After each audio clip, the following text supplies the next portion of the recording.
Es un especialista justamente en temas internacionales, puesto que llegó al Perú como representante del Centro Carter para la observación electoral y se ha quedado entre nosotros muy felizmente para nosotros. Estoy hablando de Luis Fernando Núñez. Muy buenos días, señor. Muy buenos días para ustedes. Muy buenos días. ¿Cómo observa usted lo que pasa y cómo explica usted a sus interlocutores extranjeros lo que está pasando en nuestro país, las vueltas que hay en el plano político e institucional y un trasfondo de grave convulsión social? Como yo vengo del mar caribeño y ahí se juega mucho el dominó, lo que estoy viendo es lo que cuando las piezas se juntan y uno y dice el juego está trancado. Y por primera vez en mis 23, casi 24 años en el Perú, vengo a RPP y encuentro a las Fuerzas Armadas custodiando las puertas. Eso es una señal de que algo grave está pasando en el Perú. Eso solamente lo he visto en Venezuela, en otras naciones con una convulsión social extrema. Con la diferencia de que en nuestro país, permítame, la Fuerza Armada está para garantizar que haya libertad de prensa. Estoy de acuerdo. Mientras que en Venezuela el rol que la Fuerza Armada juega es desdichadamente lo contrario. Así impedir que haya libertad de prensa. Así es. Y junto con decirte, y a ti, Mávila, que el juego está trancado, creo que la intervención de mi tocayo Luis Fernando Galarreta implica también una reflexión de fondo sobre lo que uno llamaría en negociación política el control de daños. Yo, por ejemplo, era partidario de que las elecciones fueran en abril del año que viene, pero el control de daños, lo que está pasando en la calle todas las tardes y todas las noches, los 60 muertos, etcétera, implica que hay que meterle acelerador. Como politólogo, tenemos en el país el sistema electoral más enredado del mundo. No hay otro sistema electoral compuesto por 3 organismos. Uno que pone el padrón, otro que pone la logística y otro que pone la jurisdicción. Solamente en el Perú hay 3 organismos. En ninguna parte del mundo sucede eso. Y eso implica que hacer la elección tiene muchas dificultades, ¿no? El tiempo de anticipación para la convocatoria y todos los mecanismos. Y otro detalle que vi en la conversa que acaban de tener es el tiempo para las reformas. Lamentablemente, en 8 meses no se pueden hacer reformas constitucionales. Se pueden hacer algunas pequeñas reformas para facilitar la elección a favor del elector, porque uno siempre debería pensar cuando habla de reformas electorales en el elector. En este contexto Sí. tan complejo que nos acaba de describir desde su experiencia, ¿cómo entender el mensaje de anoche de la presidenta Dina Boluarte? ¿De manera positiva? ¿Estuvo bien? ¿Estuvo a la altura de las circunstancias lo que dijo? ¿Presionar al Congreso? ¿Anunciar que presentaría otros proyectos de ley? ¿Cómo lo ve? Desde hace días yo veo a la presidenta un poco desesperada, un poco como diciendo, ¿cuándo me dejan irme para mi casa? Eso es lo que yo estoy viendo. Y el mensaje de ayer volvió a darme esa sensación. Ella quiere mandar al Congreso un proyecto o 2 proyectos de ley, un poco presionando para que esto se resuelva, porque en el fondo también el Congreso el juego está trancado.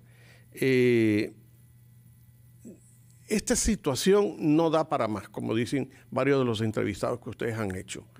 Pero también yo noto una situación que tiene que ver un poco con la encuesta que ustedes hace una hora analizaron, y es esto de que yo veo un estrés electoral. La gente está harta de este asunto y la gente dice que se vayan todos, que vengan nuevos, así yo no sepa quiénes son los nuevos. Y luego esta eterna discusión sobre los 4 puntos que plantea la izquierda radical. Que se vaya Dina, que se cierre el Congreso, que vuelva Castillo y la Asamblea Constituyente. Señor Núñez. Así como Fernando a veces dice que toma muchos taxis, yo también me la paso en la calle. Y de 10 personas que yo hablo, les pregunto, ¿y qué es la Asamblea Constituyente? No sé. Entonces, ¿cómo voy a hablar de una cosa que yo no sé? Creo que complica mucho más el panorama. Vamos a continuar conversando con Luis Fernando Núñez aquí en la cabina de RPP, pero tenemos que ir a una pausa. De la presidenta Dina Boluarte. Hay este mensaje que usted nos ha dicho casi subliminal, que se evidencia en su gesticulación, de me quiero ir a mi casa. ¿Por qué no se va? ¿Por qué no renuncia? Me imagino porque no sabe en manos de quién va a dejar el barco, ¿no? Porque el Congreso, que tendría que, en la presidencia del Congreso, porque no hay segundo vicepresidente, tomar una decisión, hay mucha división. Hay gente que dice, bueno, sí, que sea el presidente del Congreso, pero no este presidente del Congreso, sino emulando un poco lo que pasó con Paniagua, buscamos entre los 130 otro que no sea el señor Williams. Va a ser difícil, porque el Congreso está prácticamente desacreditado en 98%. Y 93, según la encuesta del CPI. Nadie confía en nadie y los que antes se abrazaban frente al monumento en la India, como Barbarán y Cabero, ahora están divorciados, ¿no? Entonces, la izquierda debe estar feliz porque la derecha está dividida. Eso ayuda a que ellos, que sí están consolidados a la hora de defender sus intereses, digan, bueno, en alguno de nosotros está la suerte del candidato de consenso, cosa que yo no creo. La señora Flor Pablo, tú le ves una actitud como diciendo, ¿a dónde voy a medirme la banda? Es un poco ayer y antier con el concurso de la marinera. El gobernador del Callao acaba de entrar, pero tú ya lo ves hablando como candidato presidencial simplemente porque agarró el concurso de la marinera, lo trajo de Trujillo al Callao. Aquí la gente no piensa en el Perú, piensa más en su camiseta política. Y yo creo que uno de los mensajes que la población está dando con tanto descontento y tanta desconfianza es ¿quién se acuerda de mí? ¿Quién se acuerda del precio del pollo? ¿Quién se acuerda de que uno iba al supermercado con 100 soles y ahora va y trae 4 cosas? En esa evaluación, entonces, ¿está en el camino correcto, digamos, Dina Boluarte?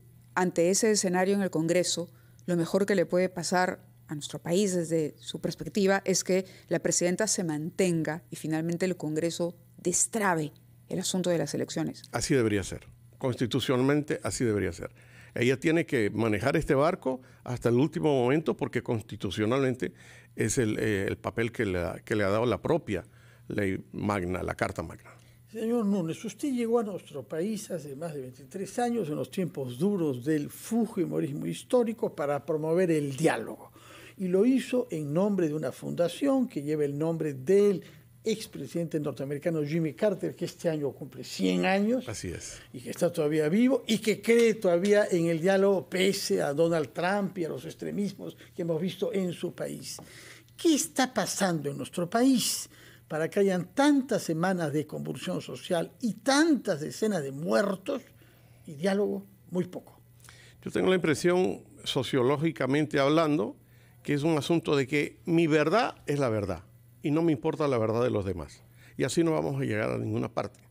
Eso me pasa en el condominio donde yo vivo, cuando subes a un ascensor y ves 2 personas conversando y te acercas y parece una ironía y tú dices, ¿de qué están conversando para que yo me oponga?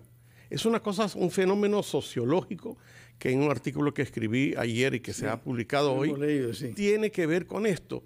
Esta cuestión de estar más en contra de y no a favor de. Y un poco es el fenómeno de las elecciones.